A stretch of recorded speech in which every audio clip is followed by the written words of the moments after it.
Hey there, guys. Alright, today we are back with some more extra history for credits. Europe the First Crusade. This time we're on to the Siege of Antioch, Part 5.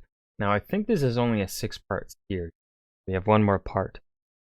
Before we dive in, though, make sure you go and check out the links in the description box below. Would love it if you joined the Discord. Now that that is out of the way, let's go ahead and just dive right in.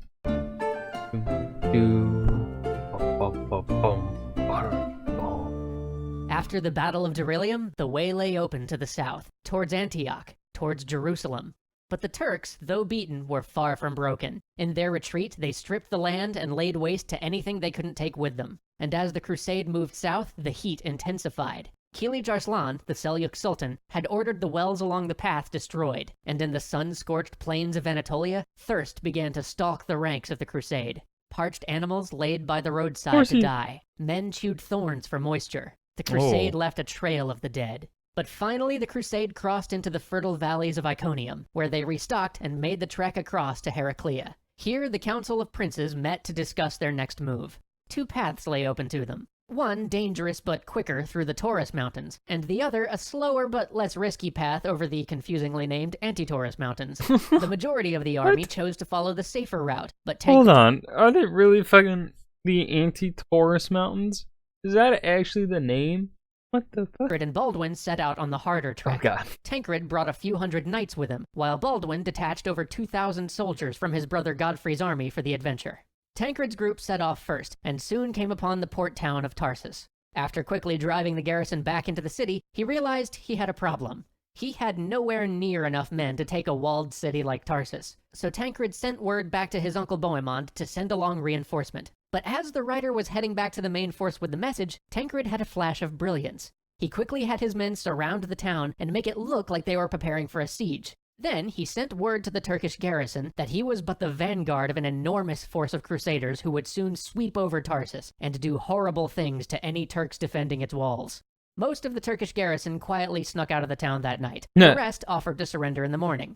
Now, you remember a couple episodes ago how Tancred had managed to slip through Constantinople without swearing an oath to the Byzantine emperor? Well, the garrison flew Tancred's banner over the town, and he declared it his city. Oh no. This lasted all of about 15 minutes before Baldwin arrived. Baldwin, who was much less concerned with subtlety, and apparently oaths, saw the banner and basically said, "Hey, what a fabulous idea. I love it. But I have 2,000 men, so why don't you let me have that city instead?" Tancred grumbled under his breath about how he had both beaten back the garrison and tricked them into abandoning the city, but he couldn't really fault Baldwin's logic. 2,000 was indeed more than a few hundred. It do so be, he packed up my his math camp and is grumpily correct, started yeah. to head east. With Tancred gone, Baldwin's banner now flew over the city. But guess who shows up? The reinforcements Tancred had sent for before coming up with that ruse to take the city. Now, these men must have been a little miffed to have trekked all that way for nothing, but Baldwin, never a very secure man, and never one to miss an opportunity to add insult to injury, refused to even let them into the city for the night, instead forcing them to take camp outside the city walls. Then, to add real injury to insult, remember how the Turkish garrison had slipped out in the middle of the night? Well, they were still out there, and in the middle of the night, they descended on the Crusaders camped outside the walls and slaughtered them as they slept. Those Turks really got a lot done at the middle of the night. Bunch of night owls.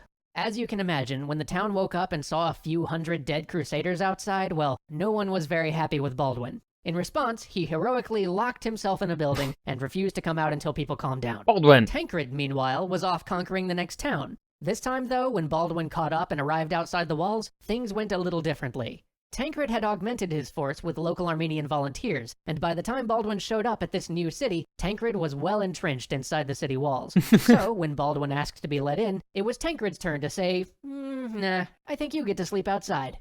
But, not content with letting Baldwin get off so lightly after letting their compatriots die, some of Tancred's knights ended up charging Baldwin's camp, and the Crusaders started a brawl outside the newly conquered city. And then, Baldwin basically wandered off and abandoned the crusade.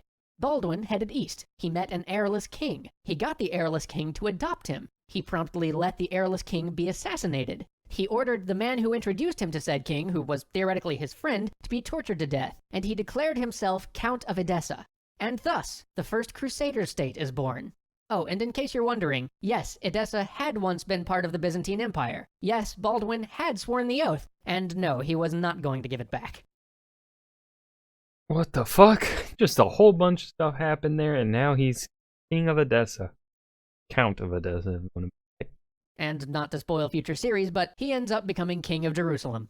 Anyway, Oh, Tancred, yeah, he meanwhile, does. rejoined the main crusade and captured a few more towns relevant to the effort along the way. When he rejoined, though, the crusade was a bit worse for wear. Mail armor and mountain climbing don't mix, and the safer road through the Antioch Mountains had only proven to be slightly safer.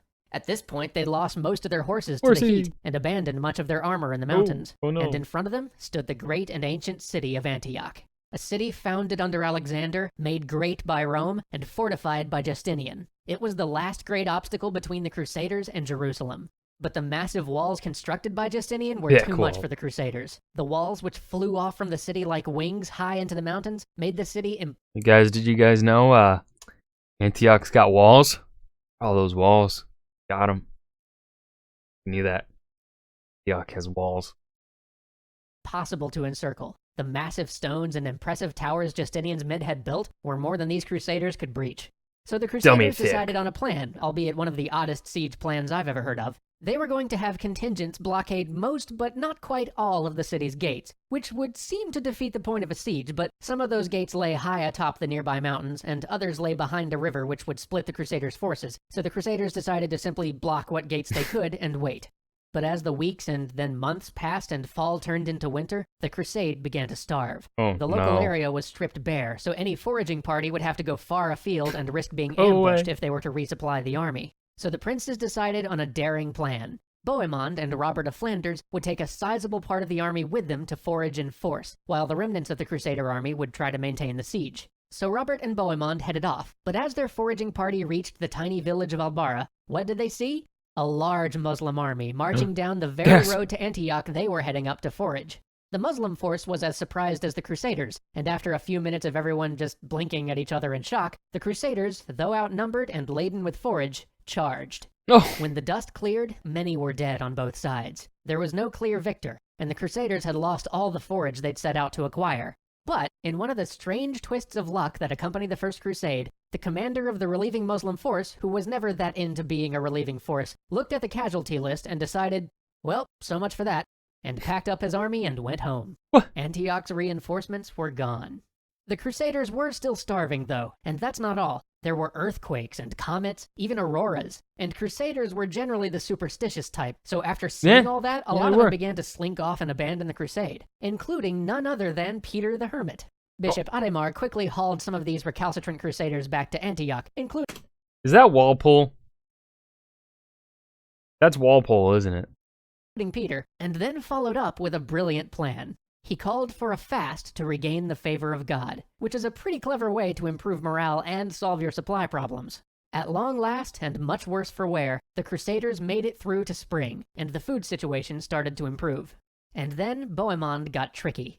He convinced the leader of the Byzantine contingent that there was a plot to kill him. When the Byzantines reacted by going back to Constantinople, Bohemond accused them of cowardice and abandonment, treacherous behavior which he claimed freed him of his oath to Emperor Komnenos.